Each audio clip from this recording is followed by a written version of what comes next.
Pakistan launched Operation Ghazab Lil Haq, often translated as Wrath of Justice or Righteous Fury, in the early hours of February 27, 2026, carrying out airstrikes on Afghan Taliban military targets in Kabul, Kandahar, Paktia and Nangarhar provinces.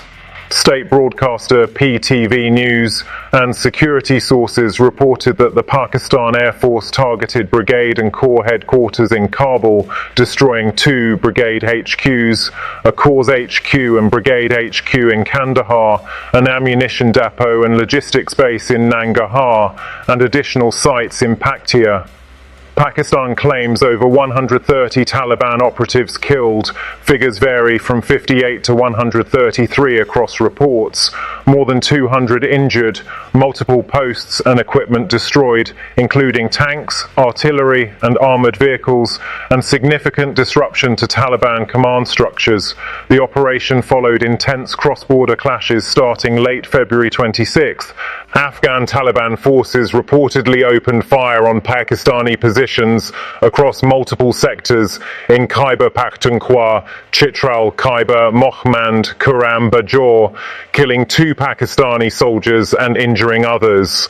Pakistan described the Afghan actions as unprovoked aggression and retaliated with ground fire and then airstrikes under this named operation. You may ask, why is this happening now? The immediate trigger is the overnight border firing from Afghan side on February 26th, but the deeper roots lie in long-standing accusations. Pakistan blames Afghan soil for harbouring Tehreek-e-Taliban Pakistan (TTP) militants launching attacks inside Pakistan, including recent suicide bombings and assaults in Khyber Pakhtunkhwa. Earlier airstrikes on February 22nd targeted TTP/I SKP camps in Nangarhar and Paktika, killing militants but also civilians per Afghan accounts, which Kabul called sovereignty violations. The Taliban regime has consistently denied sheltering anti-Pakistan groups and accused Islamabad of interference.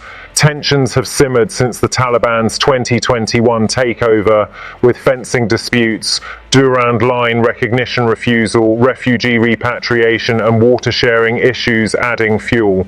This flare-up coincides with Pakistan's domestic political pressures and a need to demonstrate resolve against cross-border threats.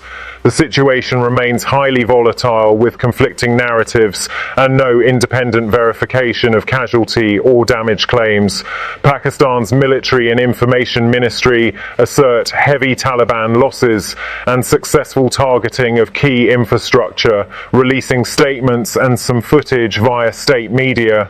The Taliban denies major damage, claims no significant casualties from strikes, and portrays its border actions as defensive. Loud explosions were reported in Kabul overnight, with residents hearing jets, but Afghan spokesmen like Zabihullah Mujahid said strikes hit certain areas with minimal impact. Ground clashes continue along the Durand Line, with mutual accusations of post-captures. Taliban claims 15 to 17 Pakistani outposts taken and 40+ soldiers killed. Pakistan rejects this outright. No de-escalation signals yet. Both sides vow continued response. Possible consequences are grave and multifaceted.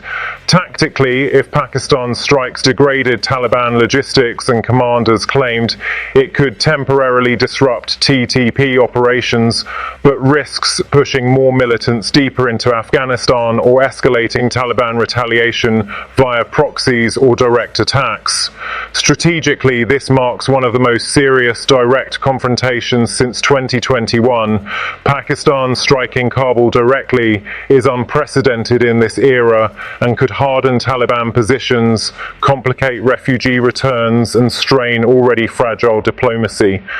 Regionally, it draws attention from China, invested in both via CPEC and Belt and Road, Iran, border concerns, and the US monitoring for terrorism spillover.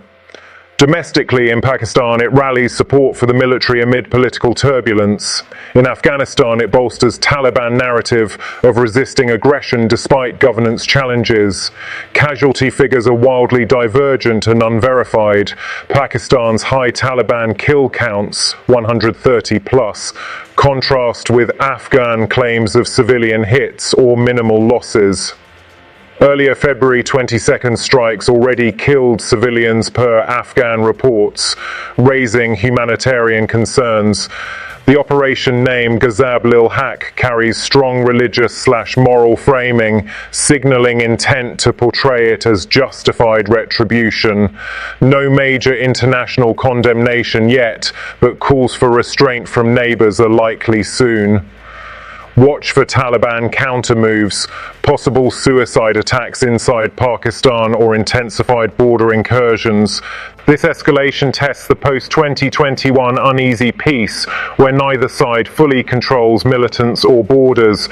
If unchecked, it risks a broader low-intensity conflict draining both fragile economies.